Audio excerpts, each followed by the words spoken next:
Good morning बच्चों। आज हम लोग हिंदी लिटरेचर में पाठ 11 पढ़ेंगे, नीति के दोहे। ये बच्चों नीति के जो दोहे हैं ये कबीरदास जी द्वारा लिखित ये दोहे हैं। और इस दोहे में कबीरदास जी ने नीति संबंधी अनेक बातें कही हैं। बच्चों नीति संबंधी जो है दोहे हमारे अन्य कवियों ने भी लिखी हैं। संत कबीर दास जी हमारे समाज के एक महान समाज सुधारक थे। और रहीम दास जी जो थे इन्होंने भी समाज के मनोव्यवहार को बहुत निकट से देखा है। वृंद जी जो थे ये मध्यकाल साहित्य के प्रसिद्ध कवि थे। और इन सभी कवियों ने नीति संबंधी अनेक बातें कही हैं जो इनके दोहों में वर्णित हैं। अपने दोहों के माध्यम से इन्होंने नीति संबंधी अनेक बातें कही हैं। और इन दोहों में समाज, संसार, मित्रता, मानव प्रकृति, इन सब के बारे में प्रकाश डाला गया है। तो अपनी नीति के दोहों के माध्यम से कबीरदास जी ने मानव समाज को, संसार को एक बहुत बड़ी सीख दी है, एक ज्ञान दिया है। तो आइए बच्चों पढ़ते हैं कि क्या है ये नीति के दोहे।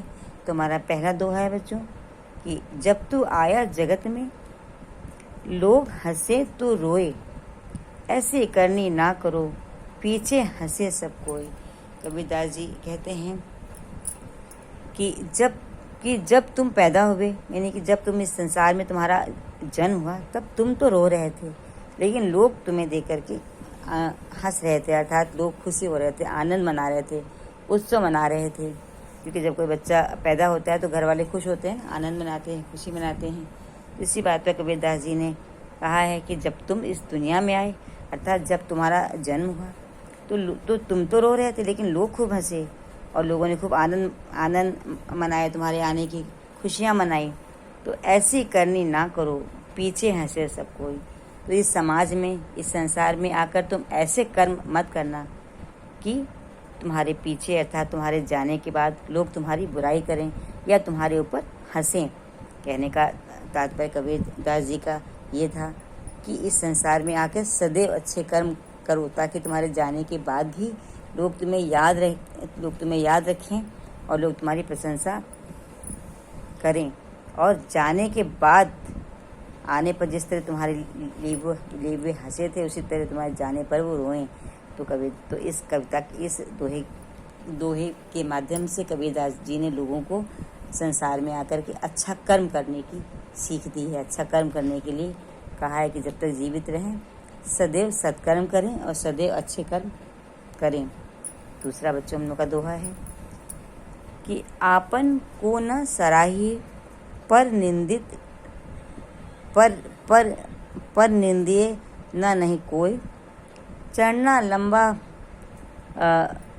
दोहरा ना जाने क्या होए। कबीरदास जी इस दोहे के माध्यम से बच्चों कहते हैं कि इंसान को कभी भी अपनी प्रशंसा नहीं करनी चाहिए, अर्थात अपनी बहुत ज़्यादा अपना तारीफ़ नहीं करनी चाहिए और दूसरों की बुराई नहीं करनी चाहिए। कबीरदास जी ये कहने का तात्पर्य ये है बच्चों कि मानव का स्वभाव होता है कि अपनी छोटी से छोटी बात में अपनी तारीफ़ करना और दूसरे की छोटी से छोटी बुराई को बढ़ा चढ़ा करके बताना। अपनी छोटी से छोटी अच्छाई को बढ़ा चढ़ा के तारीफ़ करना, प्रशंसा करना, और दूसरे की बात को बढ़ा चढ़ा करके उसकी बुराई करना। कहने का तात्पर्य ये है कि इंसान का स्वभाव होता है कि वह दूसरों की प्रशंसा कम करता है, अपनी ज़्यादा करता है।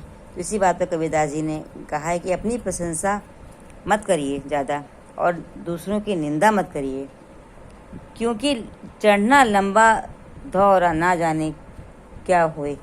क्योंकि कभी अगर आचरण की ऊंचाई पर, लंबा दोहरा मतलब बच्चों होता है आचरण की ऊंचाई, यानी आचरण की वो सीमा, आपका वो व्यवहार कि क्या है। कभी आपके अंदर अगर कोई देखे कि अंदर आपके अच्छाई है कि बुराई है, तो अगर कभी जीवन में आपके आचरण क्योंकि कभी भी अगर आचरण की ऊंचाई पर हमारे व्यक्तित्व और कर्मों को नापा जाए तो पता नहीं ना जाने का होगा, कि तो पता नहीं क्या होगा।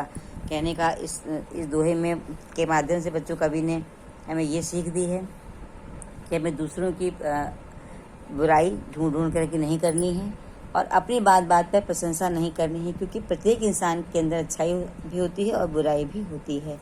तो अपनी बुराइयों को दूर करने का हम प्रयास करें, ना कि अपनी अपनी प्रशंसा करें, क्योंकि कभी अगर आचरण की ऊंचाई पर हमारे व्यक्तित्व और कर्मों को नापा गया तो कहीं ना कहीं कोई ना कोई गलती और कमी हमारे अंदर भी होगी। तो इसलिए कवि ने इसमें कहा है कि आचरण की जो ऊंचाई है और व्यक्तित्व है और उसके कर्मों को अगर नापा जाएगा तो पता नहीं क्या होगा, हमारे अंदर क्या कमी निकलेगी पता नहीं। इसलिए हमें दूसरों की बुराई और अपनी प्रशंसा हमेशा नहीं करनी चाहिए। बच्चों, आज हम लोग यहीं तक